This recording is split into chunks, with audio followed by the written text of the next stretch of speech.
हाणे असां बाबा खे यादि कंदासीं। मां आत्मा ब्रुकुटी जे विच में वेठी आहियां। निराकार बाप जी मां संतान। हाणे मां आत्मा निराकार बाप खे यादि थी करां।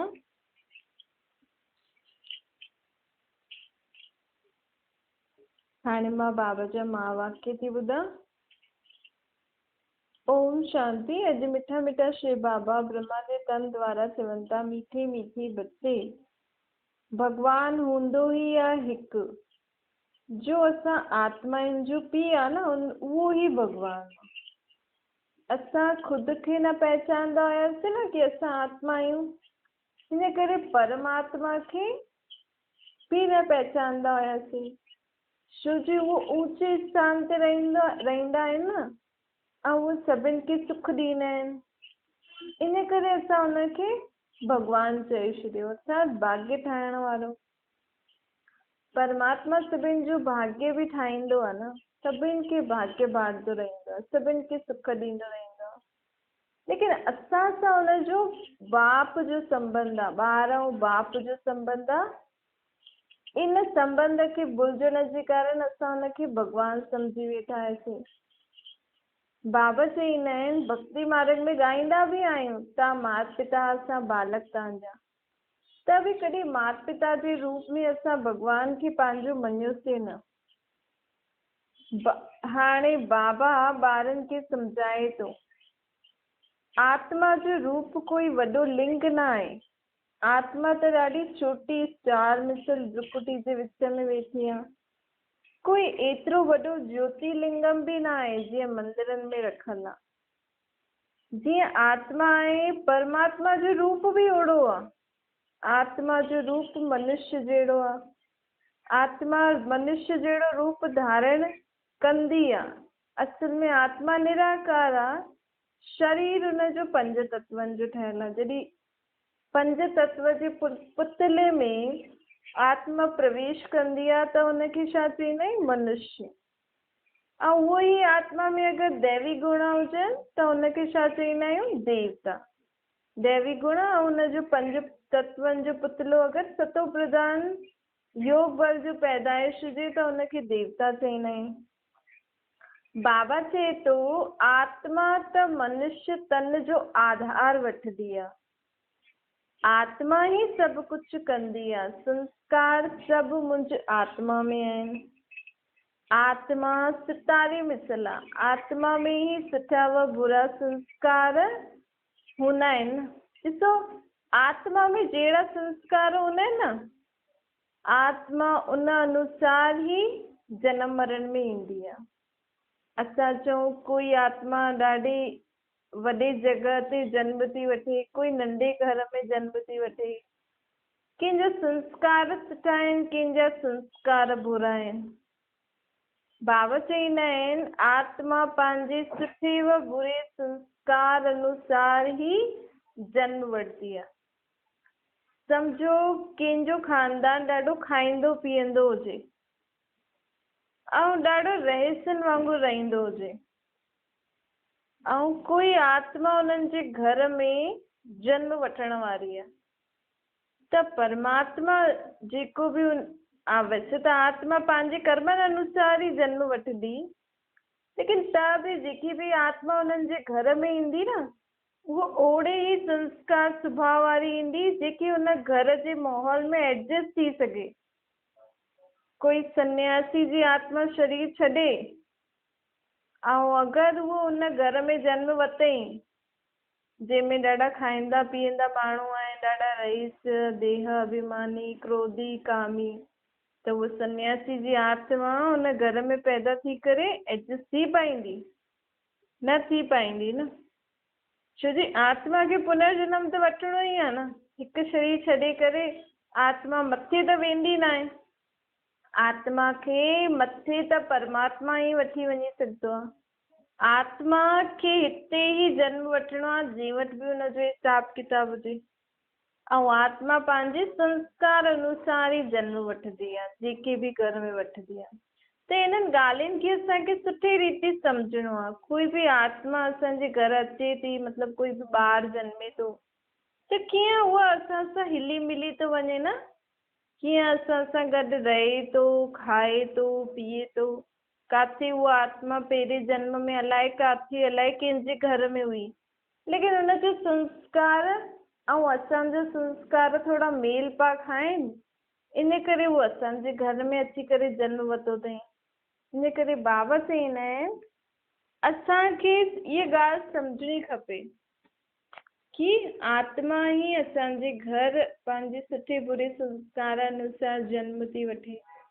मंदिरनि में लिंग रखियो अथनि, सम्झंदा आहिनि कि शिव जो लिंग आहे। बाबा चए थो कि मुंहिंजो रूप आहे न निराकार, तॾहिं त तव्हां मुंहिंजो लिंग रूप ठाहियो न। माण्हू चवंदा आहिनि भॻवान त नाम रूप खां न्यारो, अगरि मुंहिंजो नाम रूप हुजे ई न त तव्हां मूंखे शिव जे नाम सां लिंग रूप सां छो पूॼंदा आहियो? मुंहिंजो नाम रूप आहे तॾहिं त मुंहिंजो रूप निराकार जो लिंग ठातो अथव ऐं मुंहिंजो नाम शिव जे नाम सां तव्हां यादि कंदा आहियो। हर हिकु चीज़ जो कुझु न कुझु आकार ज़रूरु हूंदो आहे। असां ईअं न चई सघंदा आहियूं कि कहिड़ी बि चीज़ जो कोई आकार न आहे।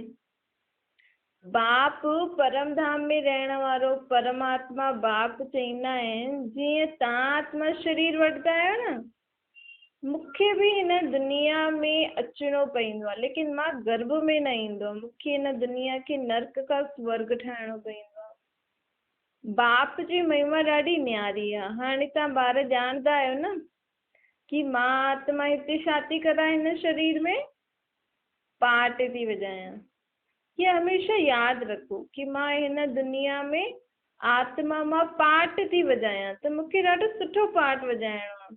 अगरि मां जो पाठ थी वॼायां त मूंखे ॾाढी सुठी माउ ठही करे पाठ वॼाइणो आहे। अगरि मां पत्नी जे रूप में हिते पाठ थी वॼायां त मूंखे ॾाढी सुठी पत्नी जे रूप में पाठ वॼाइणो आहे। धीअ कहिड़ो बि संबंध तव्हां कंहिंसां बि पाठ था वॼायो न त सदा इहे स्मृति में रखो कि मां पाठधारी आहियां हिते। बाबा चईंदा आहिनि कि इहे बेहद जो अनादि अविनाशी ड्रामो। हाणे ॾिसो, बाबा चए थो ये दुनिया बि ॿुढी थी वई आहे, तत्व बि ॿुढा थी विया आहिनि, कोई रस न आहे न। जीअं कोई ॿुढो थी वेंदो आहे त हुननि में कोई मज़ो न हूंदो आहे, बसि हूअं ईअं ई वेठा हूंदा आहिनि जीअं त आहिनि न आहिनि बराबरि। ईअं ई दुनिया बि हिकदमि, दुनिया जो तत्व बि हिकदमि ॿुढा ख़राब बिना रस जा थी विया आहिनि। तत्वनि में बि रस न आहे त आत्माउनि में बि कुझु शक्ति गुण संस्कार सुठा न आहिनि। हाणे बाबा चए थो कि जेकी चीज़ खे असां ख़तमु करे वापसि ठाहे सघंदा आहियूं उन्हनि खे त मां ख़तमु कराए छॾंदमि। जॾहिं विनाश थींदो त आपे ई ख़तमु थी वेंदो। लेकिन जेकी चीज़ूं वापसि न त ख़तमु थी सघंदियूं आहिनि, न वापसि असां उनखे पैदा करे सघंदा आहियूं, उन्हनि चीज़ुनि खे बाबा पंहिंजी शक्ति सां शुद्ध करे छॾंदो।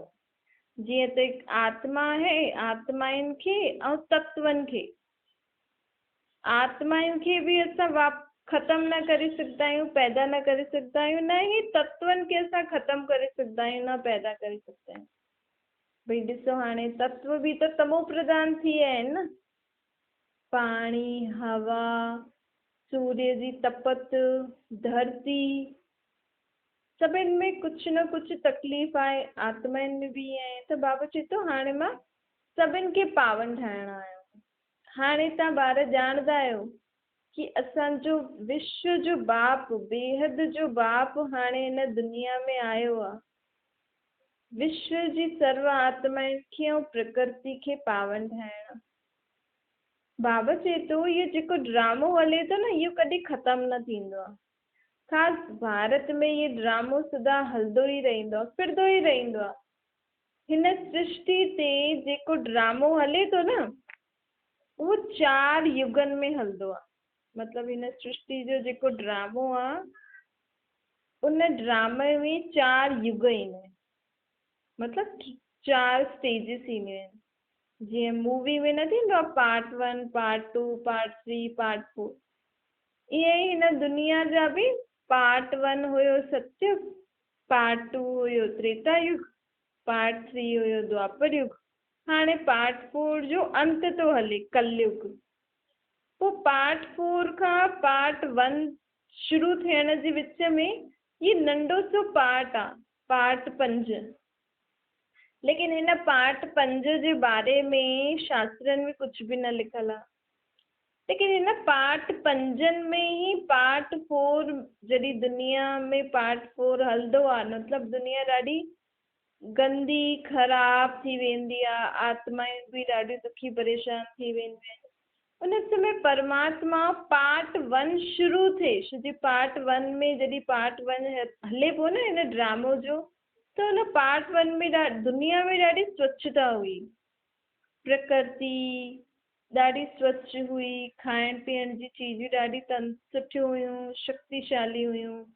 उते जेकी आत्मायूं पार्ट पई वॼाइनि, जीअं असां बि पार्टधारी आयासीं न, लेकिन जॾहिं असां पार्ट 1 में हुयासीं त असांजो स्वभाव संस्कार ॾाढो सुठो हुयो। हाणे असां पार्ट 4 में अची करे ॾाढा असांजा स्वभाव संस्कार ख़राब थी विया आहिनि। त असां आत्माउनि खे वापसि खां पार्ट 1 में पार्ट वॼाइणो आहे, त असांखे हाणे बाबा आत्माउनि खे ऐं प्रकृति खे शक्ति तो प्रदान ॾे, समझ तो ॾे कि क्रोध कीअं न करो, कीअं पंहिंजे पाण खे शांत करो, कीअं पंहिंजा दैवी गुण धारण करो, धीरे आहिस्ते सां मुस्कुरायो, धीरे धीरे खायो, आराम सां कमु करो, शांति सां, जोर सां न ॻाल्हायो, उथणी वेहणी खाइणी पीअणी, संबंध संपर्क में कीअं अचिणो आहे, ये सभु हूंदा आहिनि दैवी संस्कार, दैवी गुण। त हीअ बाबा चए थो हाणे ड्रामो जेको हले थो हिन सृष्टि ते, 4 युगनि जो ड्रामो हाणे अची करे अंत ते पहुचियो आहे। जे मूवी में लास्ट सीन हलंदो आहे न, त हुन खां पोइ छा कंदा आहिनि, ॿिए शो जी तयारी थी वेंदी आहे। भई तयारी थी वेंदी आहे न, हाणे हिते लास्ट शो जो इहे शो जो लास्ट सीन थो हले, बसि हाणे इहे माण्हू हितां निकिरंदा ऐं होॾां खां जेको ॿियो शो अचण वारा, ॿियो शो शुरू थियण वारा जेका बि माण्हू हूंदा आहिनि उहे अचणु शुरू कंदा आहिनि। अगरि थोरी देरि ज़्यादा देरि अगरि ब्रेक न हुजे, जल्दी वापसि खां शुरू करिणो आहे त उहे माण्हू अची वेंदा न। उहो ई हाणे हिन ड्रामो जो, इहो जेको ड्रामो 5000 साल जो हुयो, इहो हाणे ख़तमु थियण वारो आहे। हाणे वापसि खां 1 खां शुरू थियण वारो आहे। त 1 में हिक खां जेकी आत्मायूं अचण वारियूं आहिनि उन्हनि खे त पहिरियों खां ई तयारु थियणो पवंदो न। त हाणे असांखे वापसि खां सतयुग में पार्ट वॼाइणो।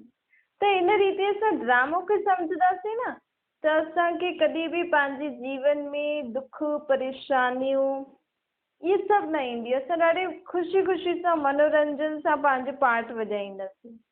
छो जे पतो आहे जेको बि दुख परेशानियूं अचनि थियूं, कोई बि मूंखे कुझु ग़लति सलत चए थो, मूंखे ॿार परेशान करनि था, मूंखे मुंहिंजो पति खां परेशानी थी थिए, या असांजे घर में बि कई प्रकार जा दुख हूंदा आहिनि।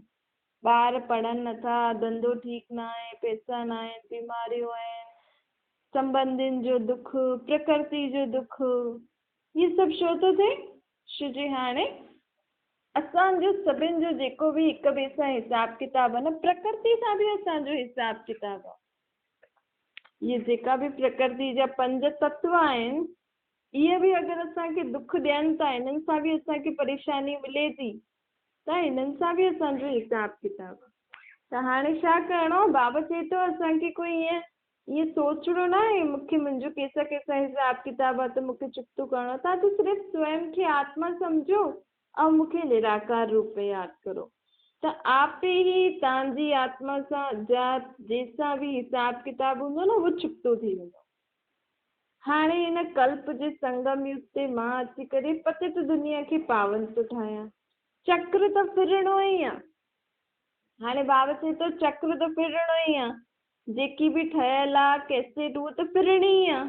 असां चऊं न असां त हिते ई था रहणु चाहियूं, असांखे त स्वर्ग में न वञिणो आहे, पर बाबा चवनि था कि तव्हां ॾिसो त सही, दुनिया में कुझु खाइण लाइ न आहे, माण्हुनि खे पाणी पीअण लाइ न आहे, हवा ठीकु न आहे, कीअं मां तव्हां आत्माउनि खे हिते छॾां?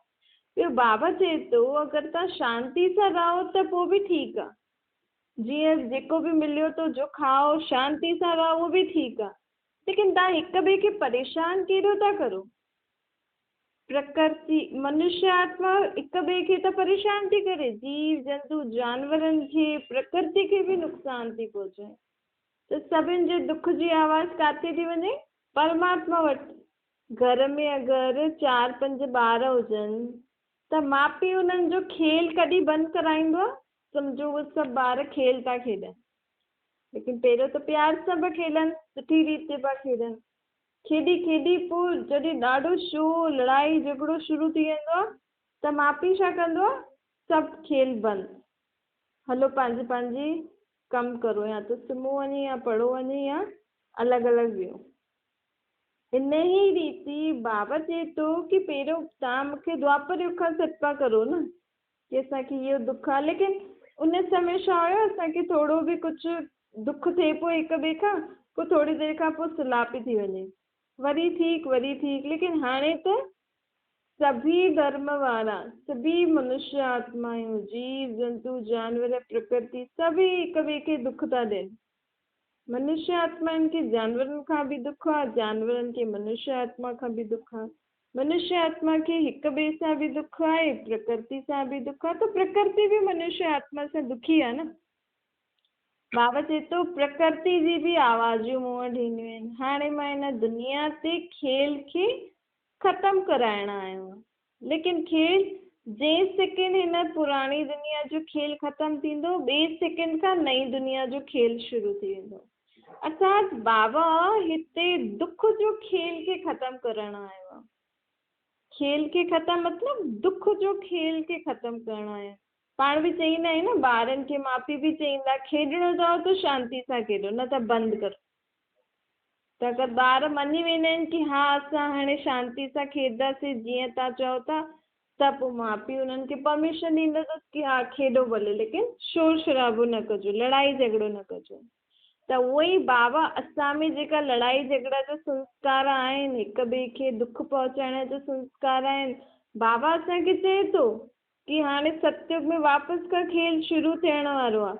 अगरि तव्हां पंहिंजा स्वभाव संस्कार सुठा कयो, अगरि तव्हां ख़ुदि खे सुधारियो, मतिलबु लड़ाई झगड़ो कूड़ पाप विकारनि में न वेंदो, न काम न क्रोध न लोभ न मोह न अहंकार, कोई बि विकार तव्हां आत्माउनि में न हुजणो खपे, कोई बि बुराई तव्हां आत्माउनि में न हुजणी खपे, उन ई आत्माउनि खे मां काॾे मोकिलंदमि?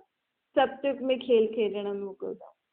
त हाणे अगरि असांखे सतयुग जी दुनिया में खेल खेॾणो आहे, जिते हर हिकु चीज़ असांखे सोने ऐं हीरे जी मिलंदी, जिते प्रकृति सतो प्रधान हूंदी, जिते खाइण जी चीज़ुनि स्वादिष्ट खां स्वादिष्ट 36 प्रकार जो भोजन, अगरि अहिड़ी दुनिया में असां आत्माउनि खे खेल खेॾण हलणो आहे त हुन जे लाइ बाबा चए थो हाणे खां ई तयारी करो।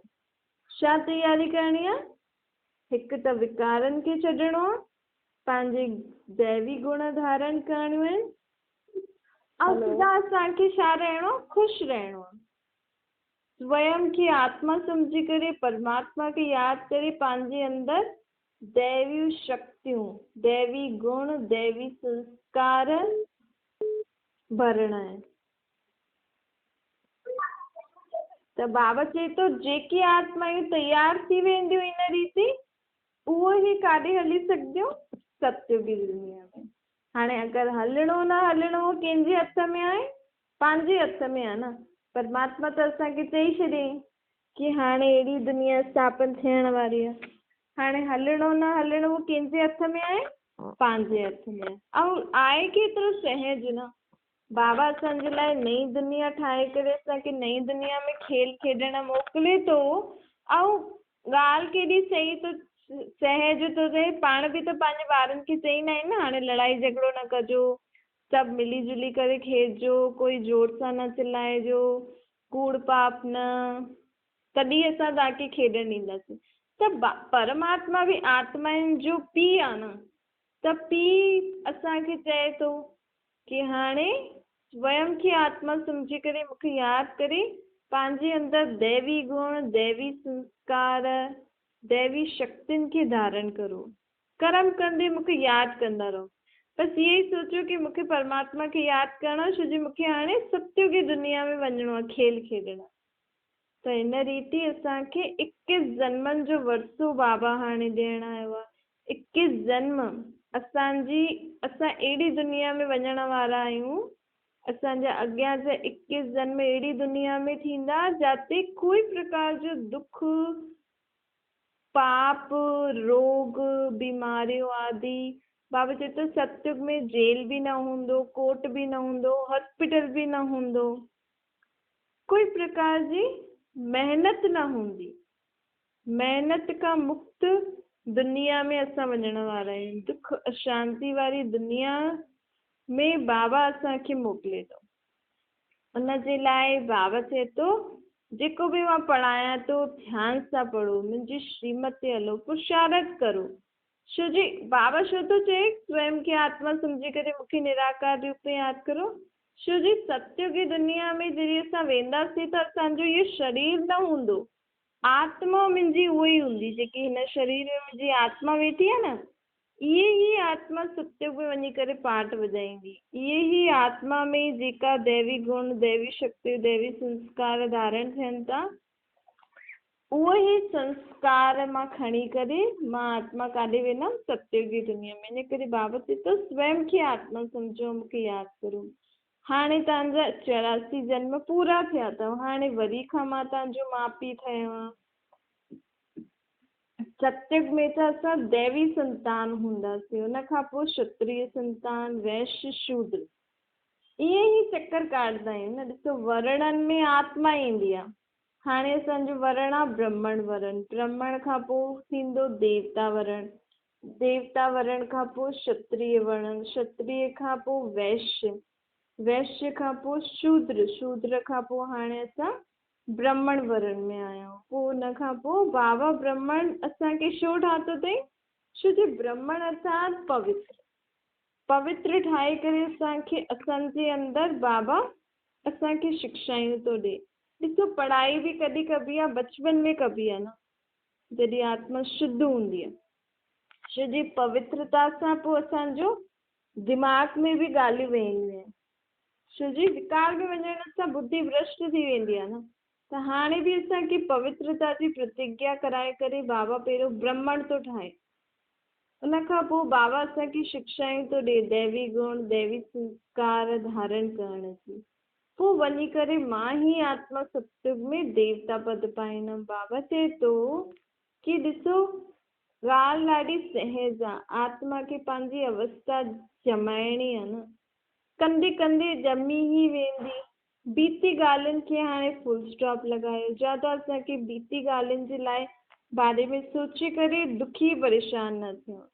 जेकी ॻाल्हि थी वई उहो बाबा खे ॾेई करे तव्हां पंहिंजे मन बुद्धि सां उन ॻाल्हि खे कढो। हाणे जेतिरो थी सघे सुख जो, ख़ुशी जो अनुभव करो। हाणे बाबा असांखे सचो सचो रास्तो ॿुधाए अथई न, सुख शांति जो सचो सचो रास्तो निराकार बाप हाणे अची करे असांखे ॿुधाए अथई। बाबा चए थो अगरि तव्हांखे ख़ुदि जी उन्नति करणी आहे, ख़ुदि में सुधार करिणो आहे, त छा रखो? चार्ट रखो। जेतिरो थी सघे रोज़ पंहिंजे पाण खे जाचो कि अॼु मां सॼो ॾींहुं मुंहिंजो कीअं बीतो, मुंहिंजा वीचार, मुंहिंजा बोल, मुंहिंजा कर्म, मुंहिंजा संबंध संपर्क में मुंहिंजी आत्मा जी अवस्था छा रही? मुंहिंजो मन शांति हुयो? मन में कोई अहिड़ो वेड़ो वीचार आयो? मां बोल कंहिंसां बि ॻाल्हायो त उन्हनि खे सुख ॾिनो? कर्मनि सां सुख ॾिनो? मन सां सुख ॾिनो? इन रीति पंहिंजो चार्ट रखंदासीं न असां रोज़ राति जो पंहिंजे पाण खे जेतिरो जाचंदासीं त असांजी उन्नति जल्दी जल्दी थी वेंदी आहे। छा मीठी मीठी सिकी लॻे ॿारनि छुटी। माता पिता बाप दादा जो यादि प्यारो गुड मॉर्निंग रूहानी बाप जी। असां सभिनि रूहानी ॿारनि खे नमस्ते। असांजी बि रूहानी माता पिता बाप दादा खे यादि प्यार गुड मॉर्निंग और नमस्ते वरदान आहे। स्नेह जी लिफ्ट द्वारा उड़ती कला जो अनुभव करण वारा अविनाशी स्नेही ठहो।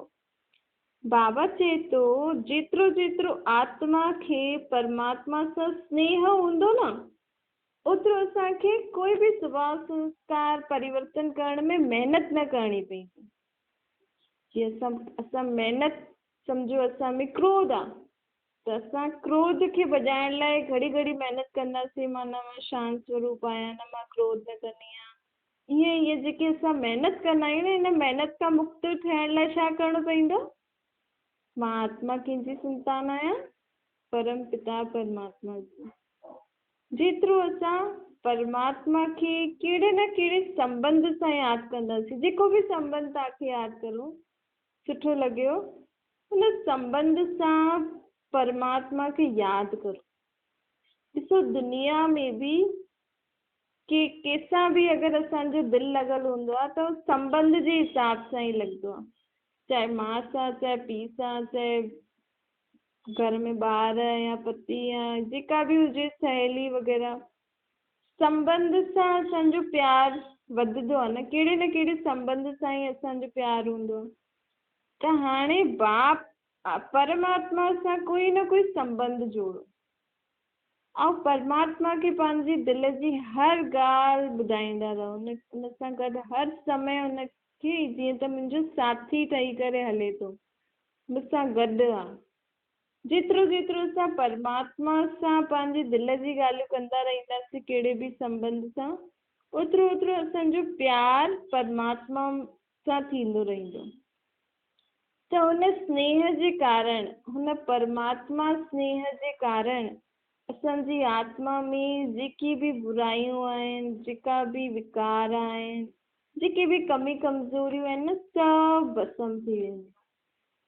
त हिन सां छा थींदो असांखे कोई प्रकार जी महिनत न करणी पवंदी। छो जे सत्युग में असां सर्व प्रकार जी महिनत सां मुक्त हूंदासीं न त हाणे बि उहो ई संस्कार असांखे धारण करिणो आहे। कोई बि प्रकार जी महिनत सां मुक्त थियणो आहे अर्थात बाबा जो स्नेह ई ठही वेंदो। ॾिसो जीअं लाइट बंदि थी वेंदो आहे त कनेक्शन ख़तमु थी वेंदो आहे न पोइ असांखे जेको सुख मिले पोइ लाइट सां उहो नथो मिले। हाणे कोई बि लाइट जी चीजुनि सां असांखे जेको सुख पियो मिले उहो न मिली सघंदो न अगरि लाइट हली वेंदी त। ईअं ई परमात्मा सां अगरि असांजो स्नेह कमु हूंदो असांखे अञा बि देह जी संबंधी वस्तु वैभव इन्हनि सां ई लॻाव हूंदो इन्हनि सां ई प्यारु हूंदो त परमात्मा सां प्यारु असांजो उहो जुड़ी न सघंदो। त असांखे हर दैवी गुण दैवी शक्ति ज्ञान वग़ैरह धारण करण में महिनत लॻंदी। त हिन महिनत खां मुक्त थियण लाइ परमात्मा खे बि असांखे प्यारु करिणो परमात्मा जो बि स्नेही ठहिणो परमात्मा खे बि स्नेह करिणो। इन रीति सां महिनत सां मुक्त थी वेंदासीं। स्लोगन आहे शुभ संकल्प ऐं दिव्य बुद्धि। शुभ संकल्प दिव्य बुद्धि जे यंत्र द्वारा तीव्र गति जी उड़ान भरण वारा ठहो। हाणे अगरि असांखे जीवन में अॻियां वधिणो आहे त हिकु ॻाल्हि सोचे रखो अगरि मूंखे जीवन में अॻियां वधिणो आहे त मूंखे सदा सुठो सोचणो आहे। सिर्फ़ु स्वयं जे लाइ न सर्व जे लाइ सुठो सोचो। हर हिकु सिचुएशन में जेतिरो मां सुठो सोचंदमि जेतिरी मुंहिंजी बुद्धि सुठी थींदी वेंदी स्वच्छ थींदी वेंदी छो जो बुद्धि शुद्ध थींदी वेंदी त परमात्मा जी टचिंग असांखे थींदी। परमात्मा जी सम्झ मुंहिंजी बुद्धि में ईंदी वेंदी। इन सां छा थींदो मां जीवन में अॻियां वधंदी वेंदमि। छो जो अगरि असां सम्झूं कि मां पंहिंजे लाइ त सुठो थी सोचां पंहिंजे कर्म जे लाइ त सुठो थी सोचां लेकिन अगरि ॿियनि जे लाइ असां उल्टो सुल्टो सोचंदासीं न त उहो उल्टी सुल्टी सोच असांखे अॻियां वधण में रुकावट ॾींदी आहे। असांजो मन बुद्धि स्वच्छ न हूंदो आहे न त परमात्मा जी मदद न मिली सघंदी आहे। परमात्मा जी मदद असांखे कॾहिं मिली सघंदी जॾहिं असां सभिनि जे लाइ सुठो सोचंदासीं तॾहिं ई असांखे परमात्मा जी मदद मिली सघंदी ऐं असां सदा अॻियां वधंदा रहंदासीं।